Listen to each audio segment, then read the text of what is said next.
This is the sixth installment in the mini-series that we're calling The Long Road to Reform. And before we dive in, you may notice that the wall decoration that used to be behind me is gone. A viewer said that it was distracting. It looked like something was coming out of the top of my head. I went back and took a look, and sure enough, it was distracting. And so thank you, Leslie, for the comment. Look, decoration gone. Much of the reform energy in the European church of the late Middle Ages was among the poor. But being poor meant being illiterate, and the poor and illiterate don't, as a rule, and common sense suggest, write books about their hopes and their dreams. And so it's often from sources hostile to the reforming movements of this era that we learn about them. That hostility colors the picture much of history since has regarded them by. John Wycliffe's ideas lived on, not so much among scholars or nobles who initially endorsed them, as among the poverty-committed lollards who went from village to village carrying his reforms like torches, continually setting new places ablaze with reforming zeal. The lollards preached a simple gospel that contradicted a great deal of what commoners heard from local Roman priests. In Bohemia, the ideas of Jan Hus, at first so popular among the gentry, ended up being embodied by an apocalyptic sect called the Taborites, made up largely of the illiterate poor. Another movement took place in the late Middle Ages and into the Renaissance that rarely seems mentioned. Now, we've already talked about how some women were drawn to the monastic life and lived in sequestered communities affiliated with the men's compounds. There were orders for women in both the Franciscans and the Dominicans. But in the late Middle Ages, the number of women seeking inclusion in these orders swelled dramatically. So many applied, in fact, that the orders had to limit their intake of new sisters. Those rejected didn't just shrug their shoulders and go home back to the default of being a wife and a mother. No, many of them decided that if the established orders wouldn't take them, they'd form their own communities. Though not sanctioned by the church, they devoted themselves to corporate lives of prayer, devotion, and poverty. Called beguines, these communities were usually large houses that they converted into beguinages. Now, just what the word beguine means is unclear. Most likely, it's a less than complimentary label assigned these women by their critics. Because they lived outside of church sanction, they were suspected of being aberrant at best and probably downright heretical. Now, the Low Countries had many of these lay Beguine orders from the 13th through the 16th centuries. While they lived in semi-monastic communities, they didn't take formal religious vows. They promised not to marry, but only so long as they remained a Beguine, something they could step out of at any time. In a practical sense, the Beguines were an attempt to reconnect with the simplicity of the gospel as it altered one's relationships with God and others. So Beguines focused on personal devotion to God and the care of one's fellow man. Their charitable works were well known across Northern Europe. Though the church in many places passed rules banning these unofficial monastic communities, their popularity grew, and soon men formed their own versions. Such men were called beghards, a word which eventually morphed into today's beggar. Another popular movement first appeared in 1260, the Flagellants. And they got off to a slow start, but by the 14th century, their numbers had swelled. While the personal discipline of Flagellants took many forms, the primary method, and the one yielding their name, was to whip themselves with the flagellum. A self-flagellation as penance for sin, it wasn't new. It was a practice common to many monastic houses. But now it was a popular craze. Thousands of people from all levels of society lashed themselves until they were bloody, convinced by current events and the fiery preaching of apostolic announcers that the end was near, that God was about to destroy the world for its failure to repent.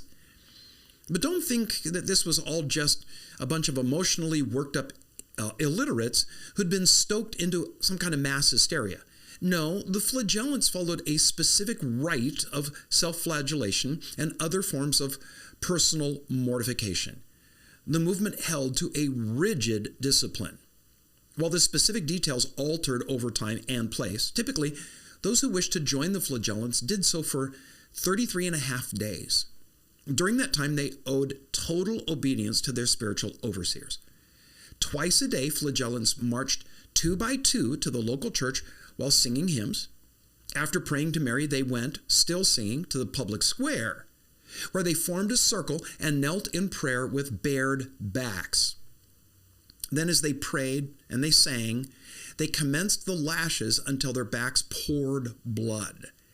Occasionally, one of their leaders would preach to them on the sufferings of Christ, and then they'd rise, cover their bleeding backs, and again withdraw in an ordered procession. Besides these 2 daily public self-flagellations, they were committed to a private third. Now, as I said, they would do this for 33 and a half days. But forever after, they were supposed to renew the scourging annually on Good Friday. At first, church officials saw little danger in the movement, but Flagellants soon began to refer to what they were doing as penance and a second baptism, a term the early church had used for martyrdom. This talk of self-induced penance concerned church officials because it threatened their hegemony, their control.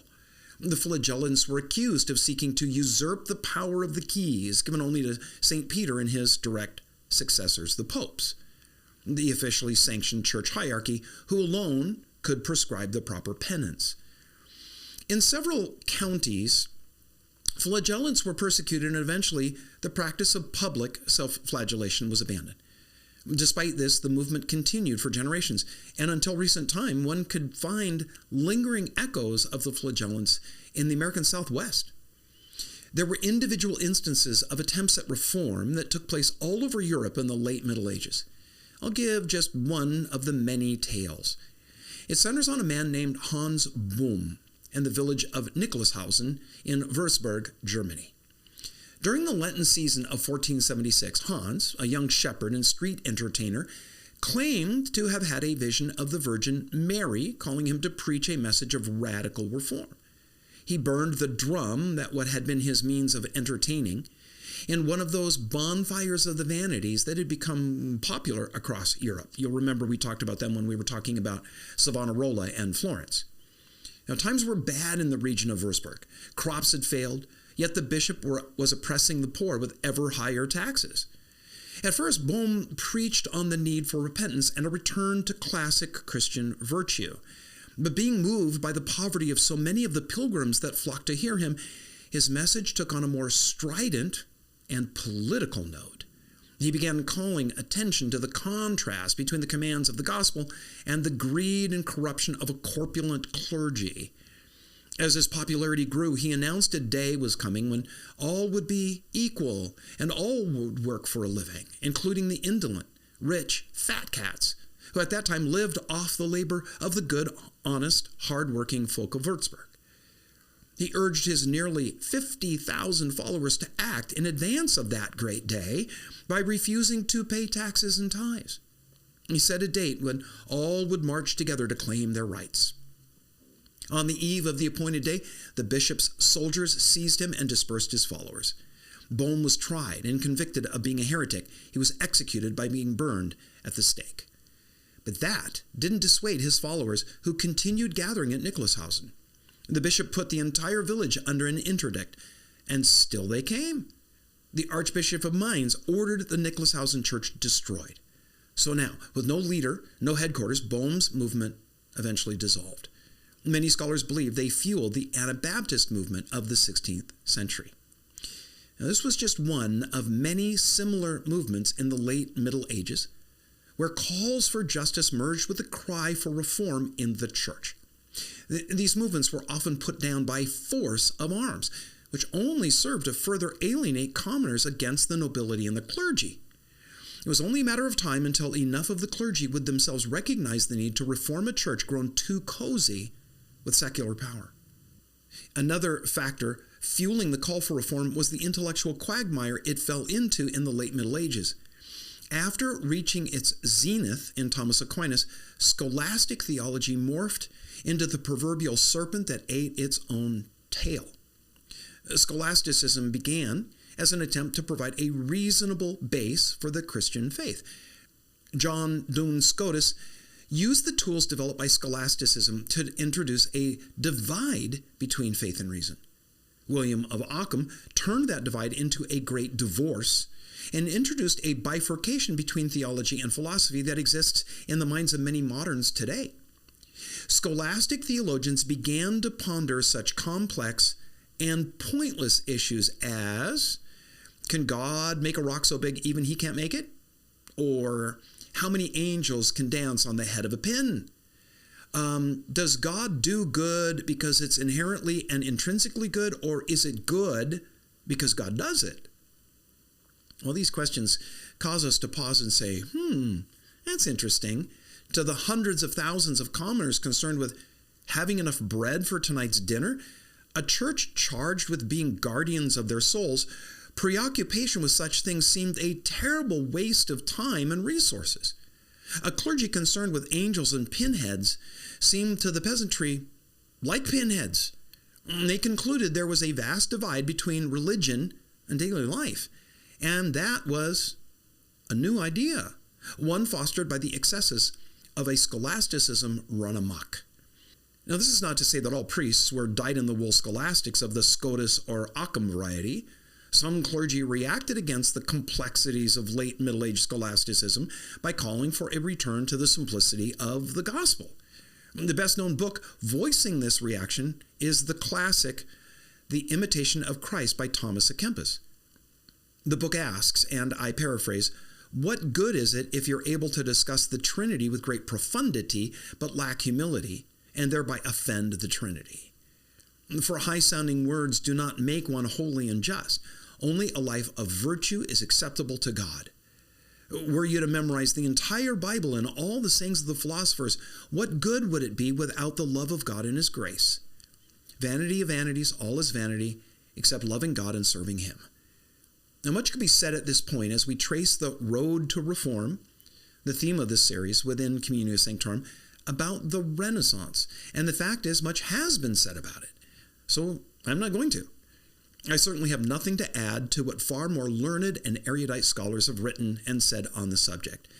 I suspect that not a few of our CS subscribers know a whole lot more about the subject than I. Let me sum it up with this. While we call it the Renaissance, rebirth, it would be wrong to assume that Middle Ages were left behind, dropped like some kind of cast-off doll. Yes, the people of Renaissance Europe knew their societies were going through a monumental shift and that new ideas were afoot. But the Renaissance was built on a foundation provided by the Middle Ages. It was not a clean break from it. As the Turks took over the Middle East and the Byzantine Empire folded, many scholars moved from the East to the West, bringing their manuscript treasures with them. These manuscripts were in Greek, a language that by the 13th century had been lost in Europe. These Eastern scholars revived it and presided over a reinvestment of study in the ancient classics of the Greco-Roman world. Those works fueled even more study as scholars realized the brilliance of writers like Cicero and Aristotle. This literary awakening began in Italy and then spread beyond the Alps. This interest in antiquity was also seen in art. Sculptors, architects, and painters sought inspiration in pagan sources rather than Christian themes that had dominated their craft for hundreds of years. And though they imbibed and then emulated the styles of the classical era, they didn't wholly abandon the Gothic. Renaissance art is in many ways a fusion of Gothic and classical, as those who've been to Florence and Rome know right well. The interest in a return to the classical era coincided with Gutenberg's invention of the movable type printing press in 1439. Printing had long been done by inked woodcuts pressed on paper. Gutenberg's invention had a profound impact on the development of the Renaissance, but it took a while, for a reason that's not often mentioned. It turns out that the earliest printing was difficult to read because it was in either Latin or Greek rather than the vernacular, and the typography of the day imitated, get this, handwritten script. So printed books looked like they had been handwritten rather than printed. And we ask, well, why was that? Well, because only the wealthy could afford books prior to the printing press, and so it was the wealthy who bought books. The printing press was originally conceived as a way to make expensive books more cheaply for rich people. Only later did printers work out the economics and realize that they could make a lot more money by standardizing their type, their fonts, and printing many more books at even lower prices. Now, Gutenberg didn't even publicize his invention. His original aim was to produce a large number of books that he could sell as expensive manuscripts. And so rather than simplifying the printed page, he made it as elaborate as any traditional handwritten manuscript. Take a look at a Gutenberg Bible if you get a chance, and you'll see this laid out there before you. Eventually, though, printers realized how their presses could be used to mass-produce books, and deep learning was made available for people who'd never thought it possible. Put in those books dangerous new ideas about reform, who knows what might happen. Now, we conclude our series, The Long Road to Reform, in the next episode as we take a look at the popes of the Renaissance and see why so many in Europe were so ready for reform.